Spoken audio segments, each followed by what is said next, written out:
Hey gearheads, and welcome to Garage Talk. This is a 2021 Ford Mustang Mach E extended range all-wheel drive. That's right, this is an electric all-wheel drive four-door Mustang. And if you can't tell by the landmark behind me, I'm in Amarillo, Texas, which is just a smidge away from home base for us in East Texas. We wanted to test out exactly what this thing was like on the road for long distances. At 100% charge, this has over 270 miles of range, but we're a lot farther than that away from home. So what we wanted to do in this video is test out what this is like on a long distance trip, what the charging infrastructure is like, and what you should expect if you plan on buying one of these and hitting the road long term. Stay tuned.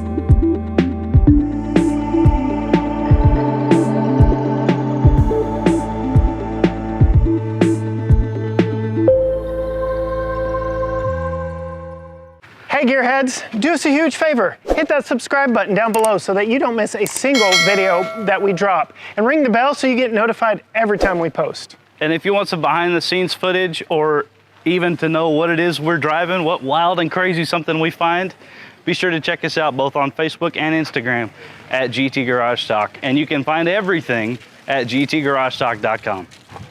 All right, gearheads, so I am sitting behind the wheel of the brand new 2021 Mustang Mach E, all electric crossover, and we are going to put some miles on it today. It's heading across the state of Texas, peeking into Oklahoma just a little bit because of the charging network, and ending up in Amarillo by very early this morning.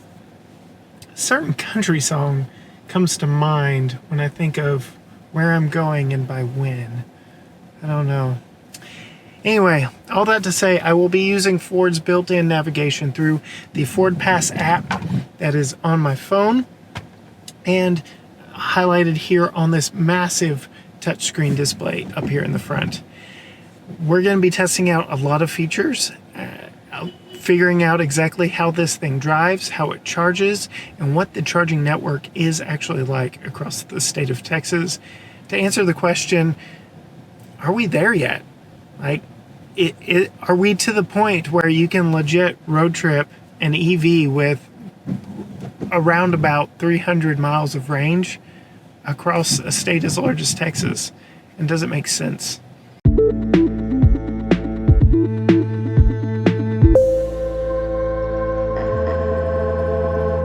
Charging on this is going to be the name of the game, and I do believe, as I have researched and planned this trip out, that I'm in good hands using the built-in Ford navigation. This trip has me stopping 3 times. Ford's charging network is vast. It's vast.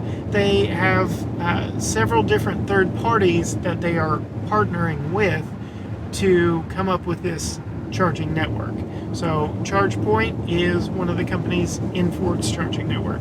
Another one, Electrify America, which again I will be using 2 of on this trip. And for those of you who know, Electrify America is actually VW's charging network. And through Electrify America stations, this vehicle actually supports plug and go.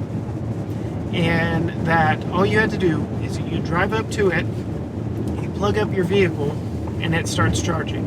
The vehicle talks to the charging station and says, hey, this is who I am, this is how you charge me, and here's how I will pay, and you just plug and go. So, again, I'm down to 152 miles of charge with 116 to go to my next charging stop. Very interesting to see how this day plays out. It's going to be a fun experience, and I'm looking forward to just getting to learn this vehicle a little bit more.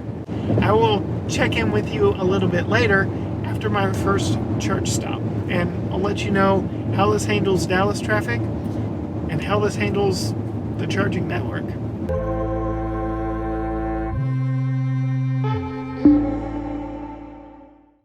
It was inevitable. It's bound to happen. I'm in the Grand Prairie area of the DFW Metroplex, and yes, we are in traffic. Came to a full stop traffic. I am currently 64 miles left on the battery and 29 miles away from my first charging stop. No real range anxiety. I'm not too concerned when it comes to being able to top this thing off. And I feel like I will get to that next charging stop without any problem.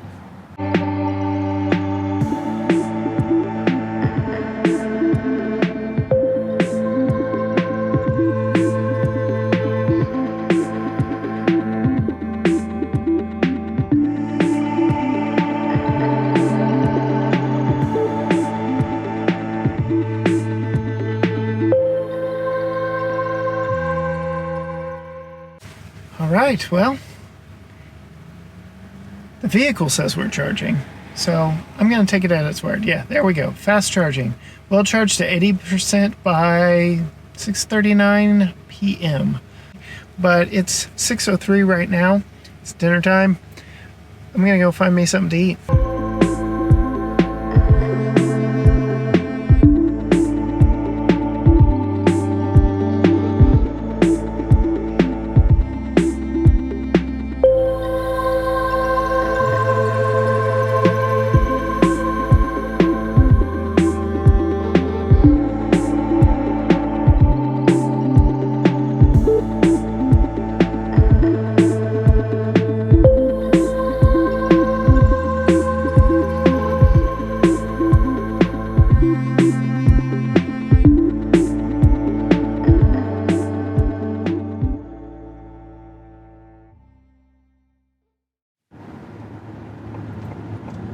Alright, gearheads, it's gone and gotten dark, so the rest of these updates are going to be short and poorly lit. I do apologize. So we were able to charge up. We had a little snafu at the electric charging station. It stopped charging while I was eating dinner at 45%, and I had to actually back out and go to another charger. You should be able to pop in, eat, charge, and go. But I would recommend absolutely keeping an eye on your charge status on your Ford Pass app, just to make sure that you are charging the entire time that you are away from your vehicle. That being said, because I was able to get more charge than needed, all the way up to 81%, I am only barely going into Oklahoma. I am actually going out of my way to go into Oklahoma for a charge station, to come right back into Texas and backtrack and stay the rest of the way in Texas and go to my final destination in Amarillo, which currently is at 3:31 a.m. So there you have it. Little charging snafu. I took a whole lot longer than I intended, but under normal charging conditions, I think you would have been able to get in and out of there in the 26 minutes that was originally planned and be good to go. My first charge, as I mentioned, I actually had to plug in twice. And because I was plugged in so long to that first charger without it actually charging, there was a fault of some sort. I was actually plugged up for an hour and 9 minutes, but I wasn't charging that entire time. But because I was plugged in, I do believe it was still charging me, because it charged me $22.08, which, if you do the math, 32 cents per minute plugged in is right. So that was pretty much the going rate anywhere I stopped. 32 cents per minute charged. And depending on what you plugged into and the vehicle you plugged in, determined how quickly that charge would happen. All told, both chargers of my first charging stop, I was plugged in for a grand total of 1 hour and 33 minutes. And like I said, not all of that was actual charge time. I added 184 miles of usable driving range, and total cost for both fill-ups, so to speak, was $29.76. So yeah, that first time being plugged in for an hour and 9 minutes, not charging that whole time, added 83 miles of range and cost $22.08. The second stint, which was much shorter, was 24 minutes and got me 101 miles of range for $7.68. So yeah, it basically cost me 16 cents a mile, which is on par with a half-ton truck. Not really feasible. All right, gearheads, checking in again. The ever-changing saga. I goofed things up by charging too much, and the app does not stick to the originally planned route. It's trying to, quote, save time and make it easier on me, and so it's wanting me to just jet into Oklahoma really quickly to go to the Tillman County Courthouse, charge there for who knows how long, I can't remember, something like 30 minutes, completely backtrack into Texas, and then power my way through the rest of the way.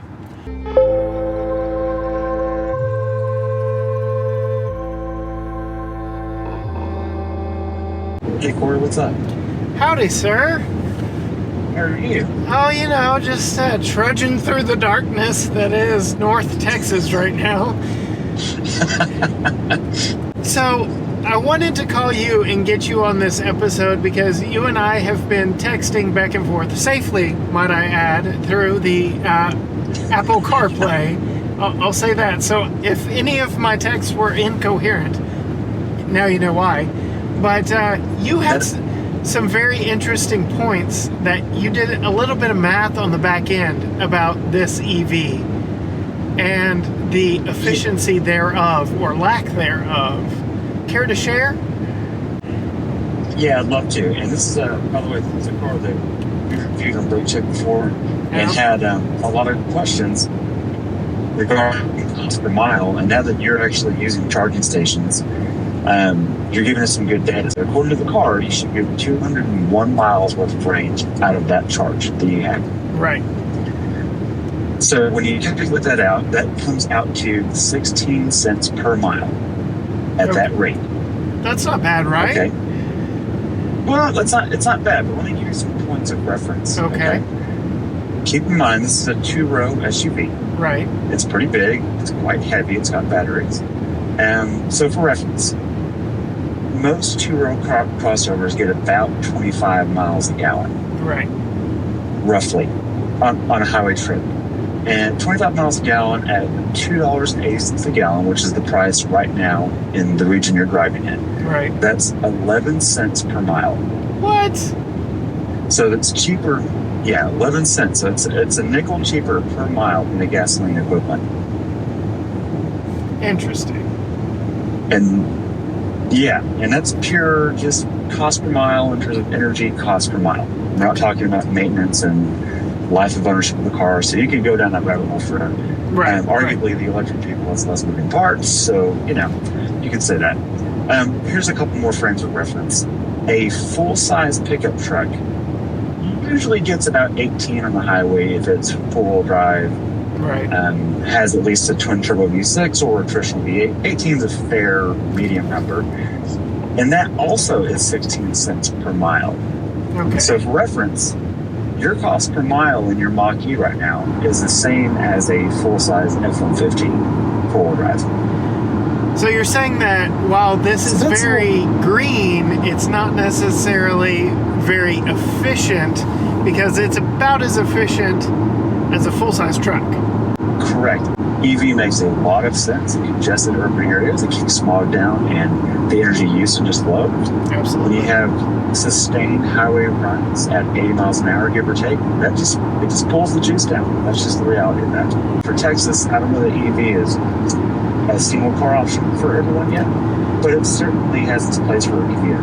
There you have it. I figured I would let our Gearhead faithful hear some of the calculations you had been doing, and again, just to introduce our friends from Brake Check to our Gearhead faithful here on GT Garage Talk. So thank you very much, Brian, for your insight, and I'll let you know if I make it or if I'm stranded in the middle of nowhere, which is my 70-year-old dad's like worst nightmare, because he was asking me all these questions before I left, and I said, Dad, it's because you have these questions and not just you that I am doing this in the very first place, because everybody has these questions and I want to be able to answer them firsthand.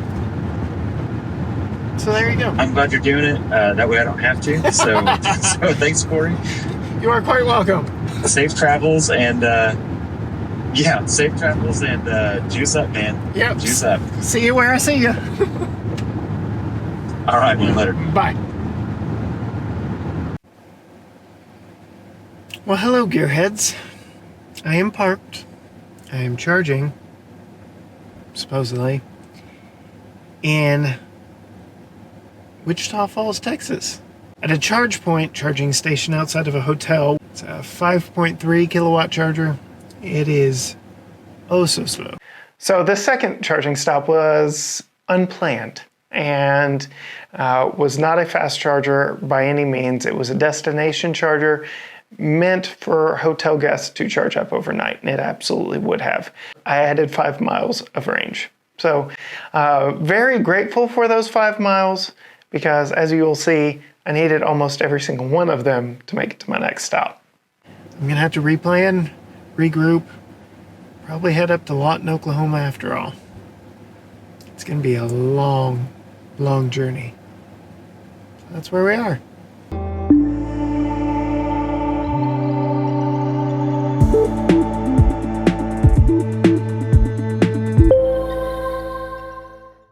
Alright, gearheads, range anxiety is setting in for the very first time. Mostly because I'm at 24% battery. My little jaunt through Wichita Falls was unsuccessful.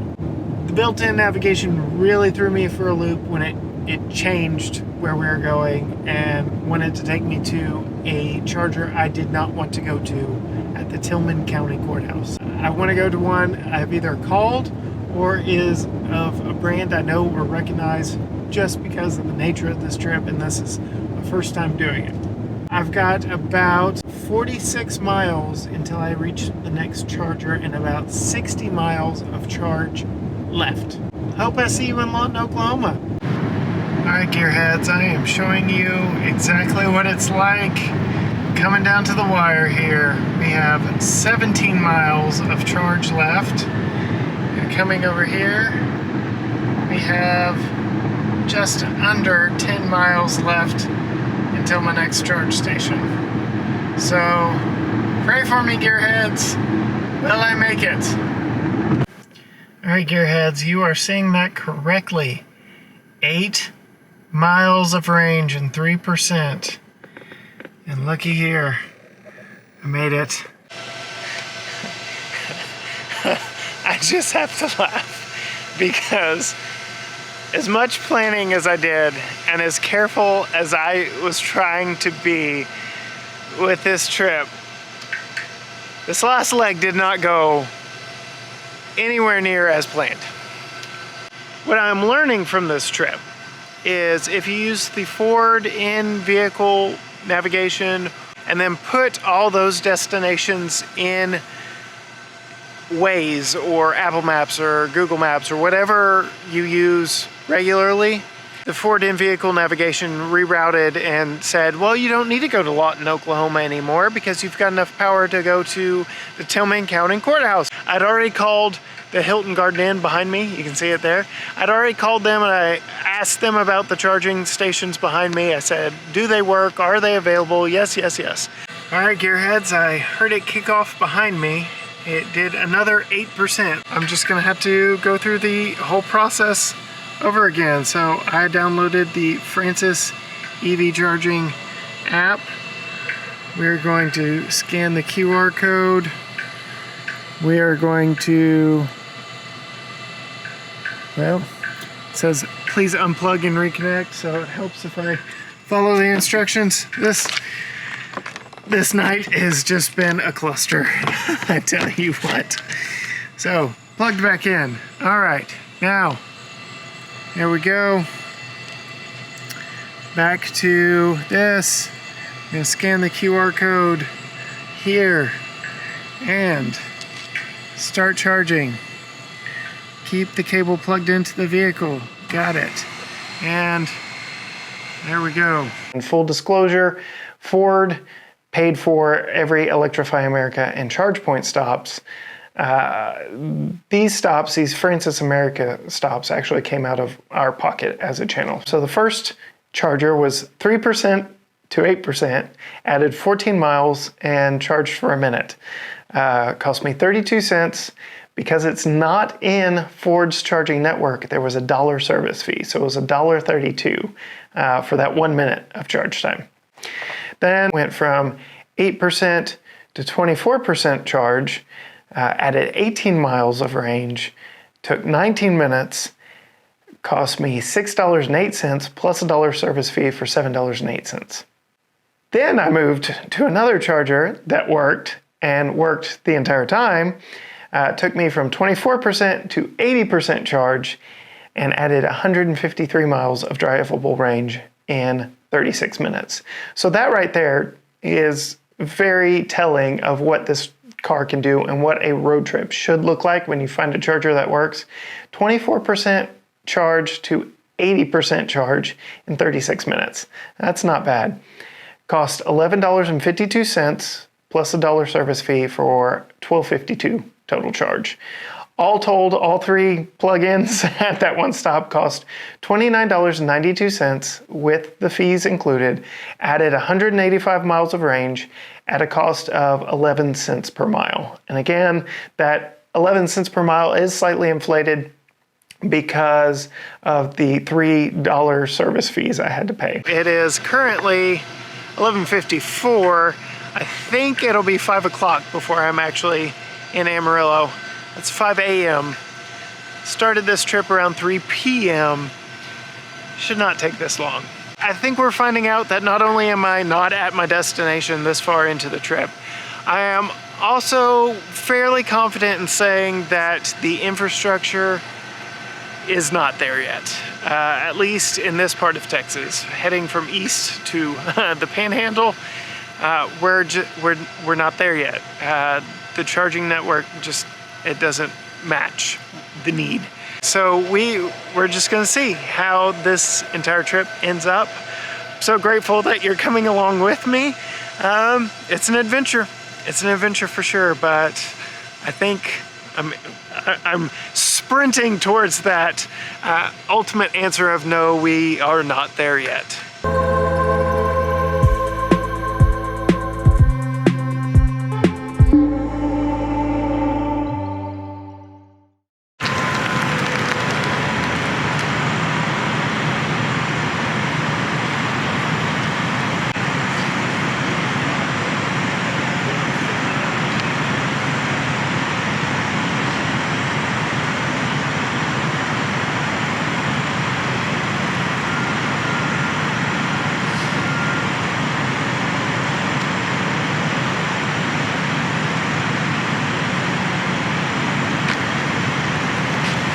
All right, gearheads, it's been a day. Last charging stop before Amarillo. I'm almost there. Can't wait to be there. Lay my head down in a bed, close my eyes. But now, I'm gonna maybe clean the windshield, definitely use the restroom, maybe get some snacks, and we'll go from there. My final stop cost a grand total of $11.20. So again, just showing what a typical stop would look like if you could get in and out. Added 152 miles of range because it took me from 21% to 80% in 35 minutes. Again, just speaking to what these are designed to do, and that's exactly it. All right, gearheads, feels good to be moving again. It feels good to have that range anxiety long gone. I am running all the electronics again, charging my phone, using all the technology again. I've got more than enough range to get me the rest of the way, and I'm very excited and I'm ready to be there. 2 hours later. What is this? Where am I? what's going on. There are red lights everywhere around me, flashing in unison. It's very creepy. It's gotta be windmill farms. But there are so many of them and they just keep going. Alright, gearheads, it has been a trip. And in fact, it has been a 571 mile trip with lots of charging, lots of delays. Started around 3:30 p.m. on Tuesday. It is 5:25 a.m. on Wednesday. All told, the trip was 3 hours and 9 minutes of just charging. That doesn't include having to figure out, download apps. That doesn't account for figuring out which charger actually worked or moving. That is strictly plugged in charging time. 3 hours and 9 minutes to what was a planned 7-hour trip in a gas car, 10-hour trip in an EV, which ended up being 14 hours. So, yeah. We added 526 miles of range while charging at a rate of 175 miles per hour. So again, when you find one that works, it does a great job of charging. In a gasoline car, this trip would take a little over 7 hours. It took a little under twice that in an EV. I have a 2013 Chevy Cruze, so I did a little bit of math of what this trip would look like if I took my Cruze. My car gets 40 to 42 miles per gallon on highway trips like this. My last trip to Houston, I made 435 miles on a 41.1 average MPG. So I was calculating 40 miles to the gallon, roughly 11.5 gallons at $2.89, roughly comes to $33.30 in fuel for that trip. So nearly half of what it costs to charge the EV over that period of time. And strict drive time would have been 7 hours and 1 minute. That doesn't include stopping for fuel, restroom breaks, snacks, dinner. Doesn't account for any of that. So it probably would have taken me 8 or 9 hours given, what I was doing, but not the 14 hours that it took me in the Mach E. A little extra planning could have gone a long way. There was a learning curve. I'm guessing the trip home will be a lot quicker and easier, and we will put that footage in right here. Now, unfortunately, the Ford app that tracked all of this is missing some of the data coming back with my wife from Amarillo. But a little spoiler alert, I learned so much from that trip to Amarillo that I was able to apply it to the trip home. And that was learning to pre-plan all my stops and use Waze for navigation so that even if the Ford built-in navigation wanted to reroute me because I charged more than it suggested I did, I was still stopping at all the standard spots. We made it home in much less time, but still over the 10 hours that was projected because, again, we stopped a little bit longer for lunch. We hit traffic in both Denton, Texas and Dallas, Texas. And so that made our trip home just under 12 hours, which is obviously 2 hours over the 10-hour projected time that the Ford app had us. All right, Holly, it's been a long day. You've got some time in the 2021 Mustang Mach E Premium Extended Range All-Wheel Drive. What are your thoughts on the EV lifestyle? Well, we'll start with the car. Okay. I like the car. I like how it drives. I like it's very smooth. Have not loved the charging experience. No? No. Because it added time onto our trip that we An already long trip. An already long trip. Even more than that, because you can plan that, is showing up to a charging station and the charger's not working. or not working You're optimally, or not working fast enough that they're supposed to be. So that's even more frustrating. I guess that'll change over time, but for now, that will only get better as more and more stations are put out there and the competition gets a little more fierce. Just a quick synopsis from traveling long distances with it. I like the technology. I like the big screen. I like being able to plan everything and send it to the car and all that when it works. For some reason on the trip home... But that's the thing with technology. It's always amazing until it doesn't work. Right. And there's always going to be something wrong. For some reason, the vehicles from the Ford Pass app still thinks we're in Amarillo. So there's that. But, so things I do like, it rides very smooth. It's a heavy vehicle. It's as heavy as its bigger sibling, the Ford Explorer. And so for that, it rides really smoothly. It rides like a bigger vehicle than it is. All the weight is down low, so it's not top heavy. If you go around a corner, we've done several highway interchanges that it does not feel like a typical SUV or anything like that. The ground clearance is no more than a normal Mustang. One pedal driving. I see that as the wave of the future. You let off the gas and you stop. And you press and you go. I called it the gas, it's the accelerator in this. It takes some getting used to. It takes a lot of getting used to, but when you do, especially in situations like this, we're in stop and go traffic right now, it makes the transition from stop to go so much easier because you're not going back and forth and back and forth. So this environment that we are in right now, Dallas traffic, insert name here, traffic, I think is the happy place for EVs right now. The question we asked at the beginning of this whole trip, this whole video is, are we there yet? Not only talking about the final destination of Amarillo, but are we there yet with EV technology and charging stations? This could benefit from 100 more miles of usable range. If this had 300 miles at 80%, which is somewhere around 380, 400 at 100%, if you do the math, it would be a game changer.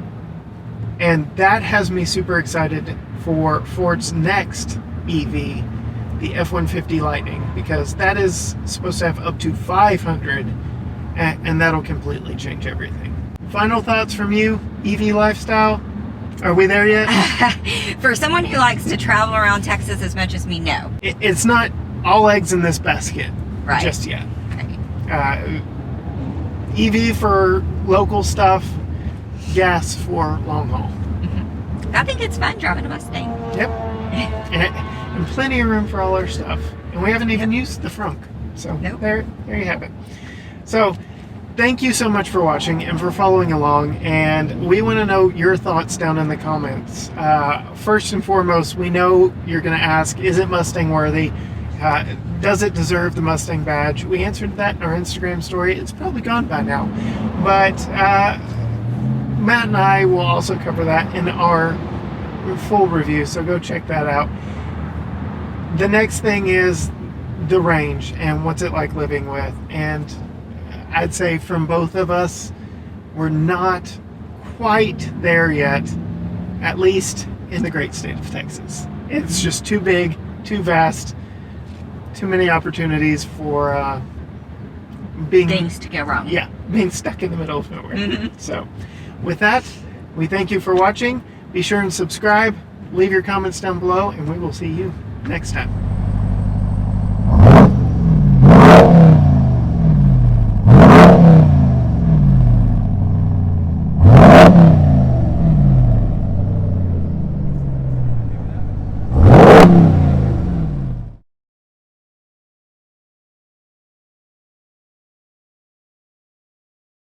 All right, gearheads.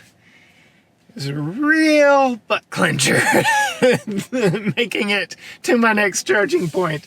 Oh my goodness, 3% charge, no joke. 8 miles left. I'm yet to plug in here. I've been up too long. I'm seeing things. Red flashing lights. What is this?